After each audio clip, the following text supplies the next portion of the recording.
এরকম সবুজ পরিবেশের সঙ্গে আজকের আমার এই জার্নিটা, যেটা শিলিগুড়ির যে সেবক মায়ের মন্দিরটি রয়েছে সেখানে আপনারা কিভাবে যাবেন। সবার প্রথম নিউ জলপাইগুড়ি রেলওয়ে স্টেশন থেকে গাড়ি ধরে রামকৃষ্ণ মোড়ে চলে আসবেন। এখানে কিন্তু আপনারা অ্যাভেলেবেল বাস পেয়ে যাবেন। মাথা পিছু মাত্র 30 টাকা ভাড়া বিনিময়ে আপনারা সেবক মায়ের মন্দিরে কিন্তু আপনারা চলে যাবেন।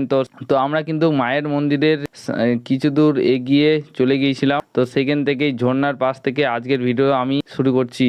সুন্দর লাগছে, একবার ভিউটা দেখো, একবার ঝর্ণার একদম উপর থেকে পড়ছে। ওই দেখো একদম উপর থেকে পড়ছে, দেখতে পাচ্ছি কিনা যাই না, একদম উপর থেকে পড়ছে। আর কি সুন্দর লাগছে, খুব সুন্দর। অবশ্যই কিছু দূর হেঁটে আসলে এরকম ঝর্ণা তোমরা দেখতে পাবা। আর এখানে বজরংবলীর রয়েছে, দেখতে পাচ্ছি ওখান থেকে, ওই সাইড থেকে আসছে। আর এখান থেকে দেখো কি সুন্দর লাগছে, একদম চলে গেছে তিস্তা নদীতে, একদম চলে গেছে তিস্তা নদী। ওইটা মানে খুব সুন্দর একটা দৃশ্য ভাই। তোমরা যদি শিলিগুড়িতে আসো তাহলে অবশ্যই কিন্তু এই মায়ের মন্দিরে আসলে এই রিভারটা কিছু দূর পার হলে কিন্তু এই ঝর্ণাটা তোমরা পেয়ে যাবে। শিলিগুড়িতে আসলে এরকম করুণাসন ব্রিজ, যেটা ব্রিটিশ আমলে নাকি তৈরি করা হয়েছে, দেখতে পাচ্ছ সুন্দর। ওই যে ওখানে রয়েছে মায়ের মন্দির, তো ওখানে যাচ্ছি, তো ওটাও তোমাদের সঙ্গে শেয়ার করব। ওই মায়ের মন্দিরে অবশ্যই যদি তোমরা শিলিগুড়িতে আসো মায়ের দর্শন করবা, এটাই অনুরোধ রয়েছে। খুব ভালো লাগবে তোমাদের, দেখবা অবশ্যই আসলে পরে। আর দেখো কি ভিউ ভাই।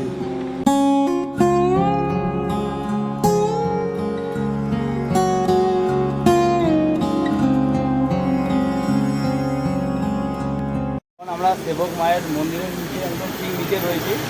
তো এখানে কিন্তু এরকম পা ধোয়ার জায়গা রয়েছে, খুব ঠান্ডা, উপর থেকে ঝর্ণার জল আসছে দেখতে পাচ্ছ এই সাইড থেকে।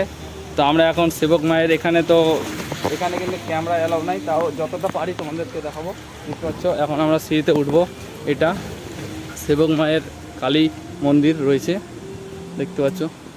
আমার তুষারদা আগেই চলে গিয়েছে মায়ের দর্শনের জন্য। তো আপনারা যদি শিলিগুড়ি আসেন এই মাকে অবশ্যই একবার না একবার দর্শন করে যাবেন। এখানে কিন্তু ঘন্টি রয়েছে, এখানে কিন্তু দেখতে পাচ্ছ একদম স্পষ্ট লেখা রয়েছে ভিডিও আর ফটো তোলা নিষেধ। তো ভিডিওটা আমাকে বন্ধ করতে হবে। এবং মায়ের মন্দির দর্শন অবশ্যই তোমরা করবা। আর ওই সাইডে তো ঝর্ণা ব্রিজ রয়েছেই, আর দেখতে পাচ্ছ এটাই মায়ের টেম্পেলে যাওয়ার রাস্তা। তো এখান থেকে আমাকে ভিডিও বন্ধ করতে হবে, ঠিক আছে। আগে দর্শন করা আছে, তারপরে তোমার সঙ্গে কথা হচ্ছে। ভিতরটা কিন্তু খুব সুন্দর, মায়ের যে মূর্তিটা রয়েছে না ভাই, খুব সুন্দর লাগলো। লোকনাথ বাবার মূর্তি রয়েছে, বজরংবলীর মূর্তি রয়েছে, অনেক কিছুই মূর্তি রয়েছে। তো অবশ্যই তোমরা এই মন্দিরে দর্শন করবা। আর এখানে আশেপাশে একটা ব্রিজ রয়েছে ব্রিটিশ আমলের, আর ঝর্ণা রয়েছে। তো অবশ্যই এইটাতে ভিজিট করা মহিমা কালী। তো আজকের ভিডিওটা এতটাই থাকলো, আবার নেক্সট ভিডিওতে দেখা হবে।